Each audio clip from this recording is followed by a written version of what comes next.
آسان درس قرآن نحمده ونصلي ونسلم على رسوله الكريم اما بعد فاعوذ بالله من الشيطان الرجيم بسم الله الرحمن الرحيم قتل الخراصون الذين هم في غمرة ساهون يسألون أيان يوم الدين يوم هم على النار يفتنون ذوقوا فتنتكم هذا الذي كنتم به تستعجلون۔ جھوٹے اندازے لگانے والے مارے جائیں جو نشے میں بھولے ہوئے ہیں، پوچھتے ہیں کہ بدلے کا دن کب ہوگا؟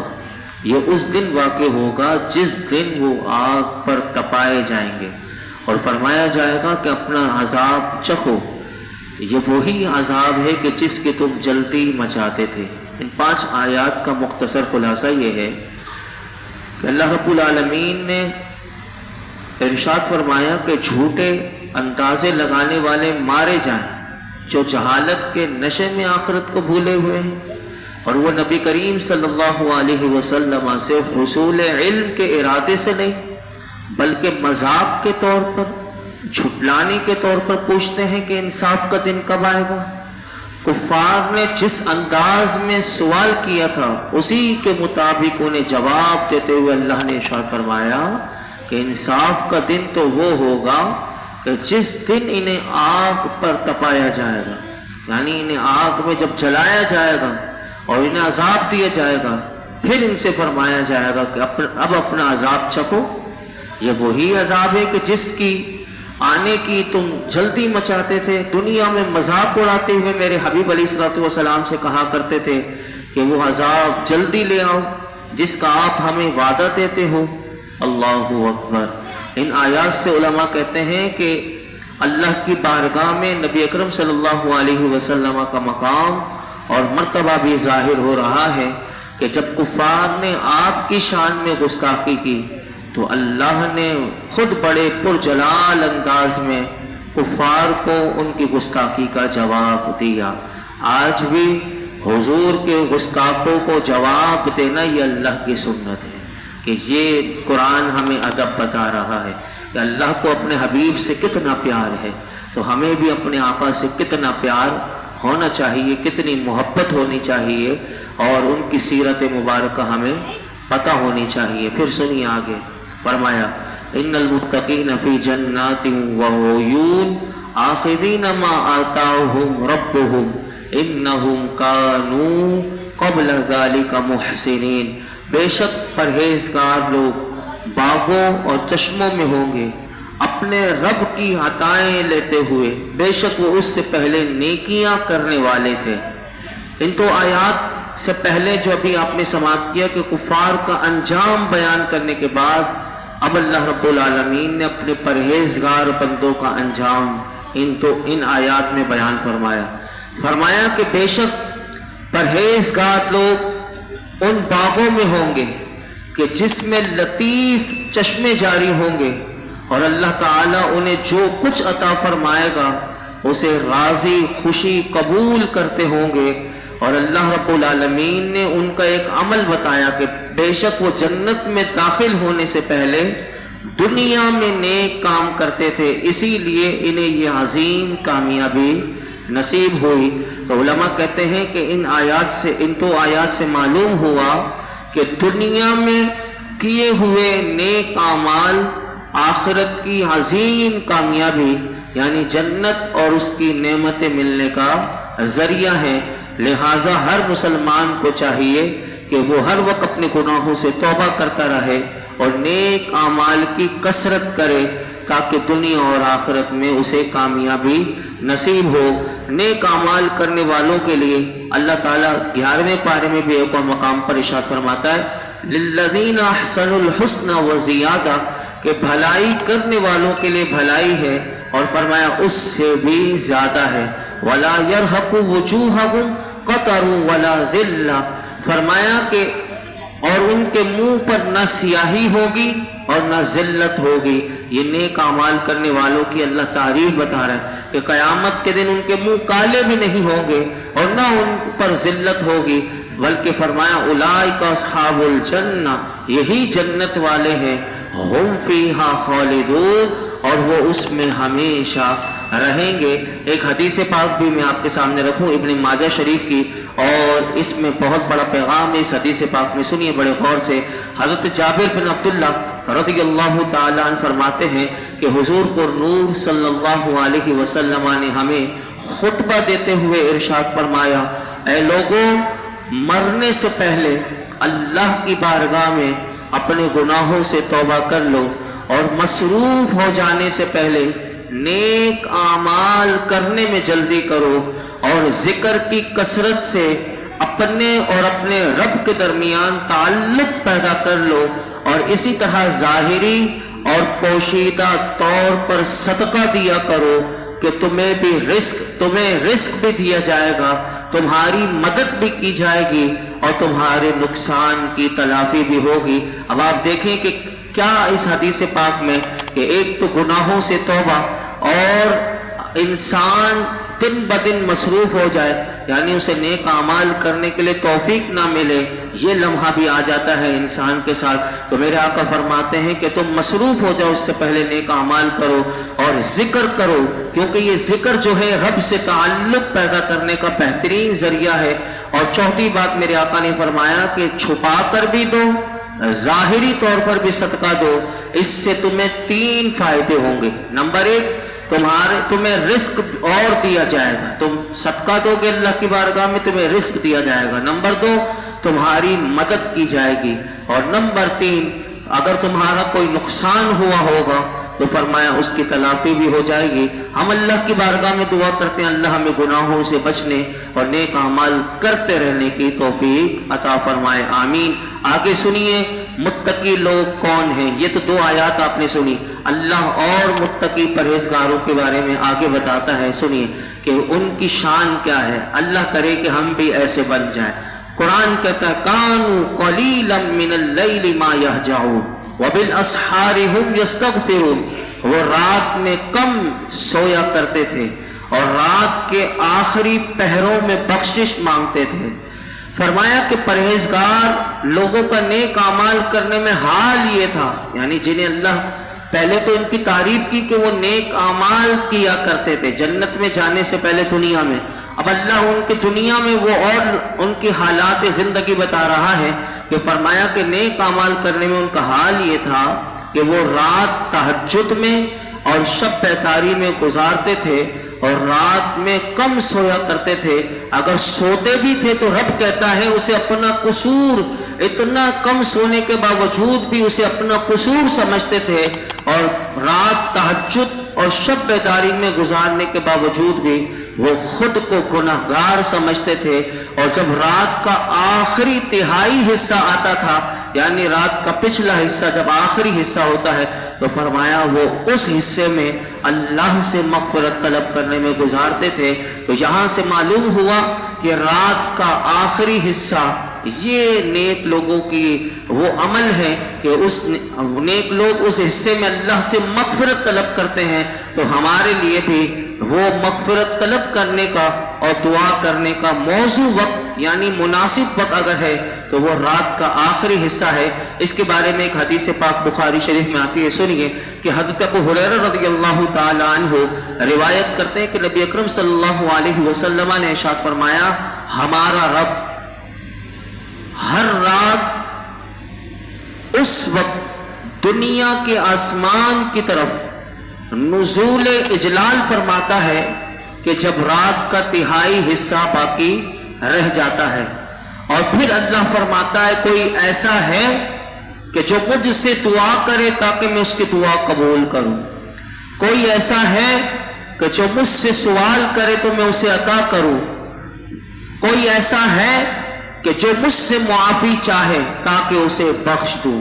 یعنی یہ ہر رات ہوتا ہے، ہر رات میرے آقا فرماتے ہیں کہ جب رات کا آخری تہائی حصہ رہ جاتا ہے تو اللہ کی طرف سے یہ صدائیں آ رہی ہوتی ہیں کہ مجھ سے دعا مانگو میں تمہاری دعائیں قبول کروں گا، تم مجھ سے جو سوال کرنا چاہتے ہو سوال کرو میں تمہیں عطا کروں گا، تم مجھ سے معافی مانگنا چاہتے ہو مغفرت مانگنا چاہتے ہو تو مانگو میں تمہیں بخش دوں گا۔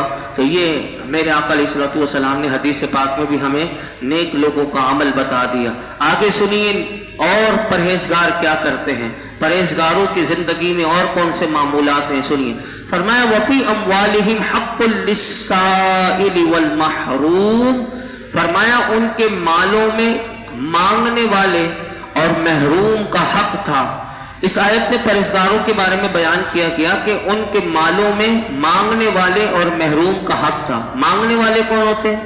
مانگنے والے سے مراد وہ ہیں کہ جو اپنی حاجت کے لیے لوگوں سے سوال کرے، اسے کہتے ہیں مانگنے والا۔ اور محروم سے مراد کون ہے؟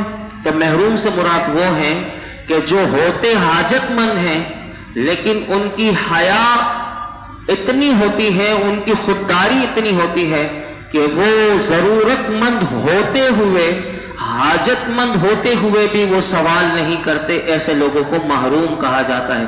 تو یہاں سے علماء کہتے ہیں کہ پرہیزگاروں کی 4 صفات اس آیت سے معلوم ہوئی۔ نمبر 1 کہ پرہیزگاروں کے مال میں غریبوں کا حصہ ہوتا ہے۔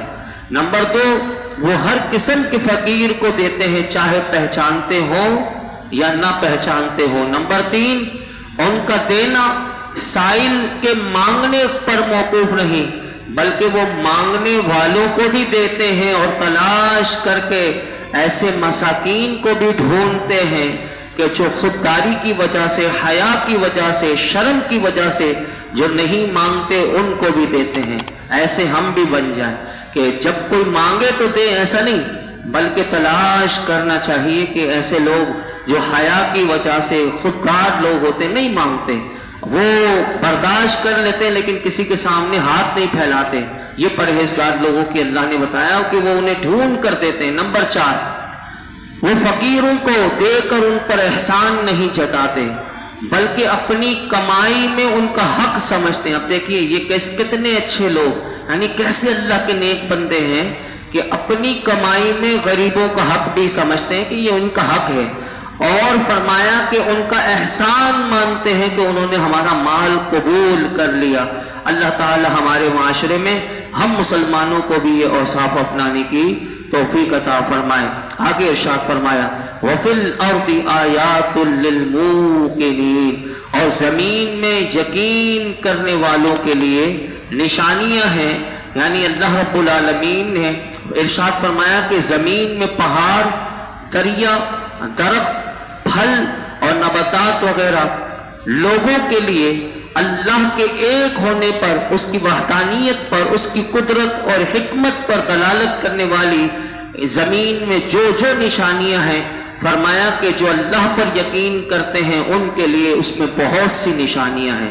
یعنی زمین میں یہ جتنی چیزیں ہیں اگر بندہ ان میں غور کرے تو اسے اللہ کی قدرت کا پتہ چلے گا، اللہ کی حکمت کا کمال اسے پتہ چلے گا کہ کیسی قدرت ہے اس کی، کیسی حکمت سے اس نے تمام چیزوں کو بنایا ہے۔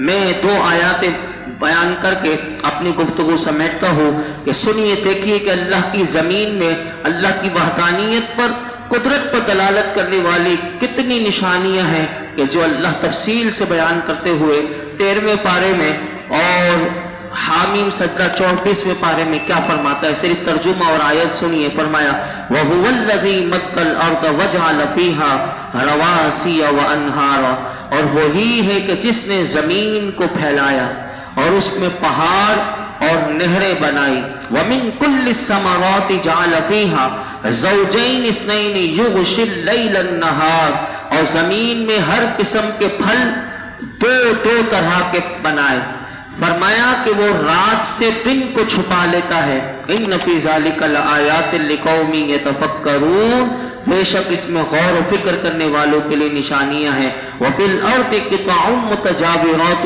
وجنات من اعناب وزرع ونخیل سنوان وغیر سنوان یسقى بماء واحد، فرمایا کہ زمین، بے شک زمین کے مختلف حصے ہیں کہ جو ایک دوسرے سے قریب ہیں، اور انگوروں کے باغ ہیں اور کھیتی اور کھجور کے درخت ہیں، ایک جھڑ سے اگے ہوئے اور الگ الگ اگے ہوئے، سب کو ایک ہی پانی دیا جاتا ہے۔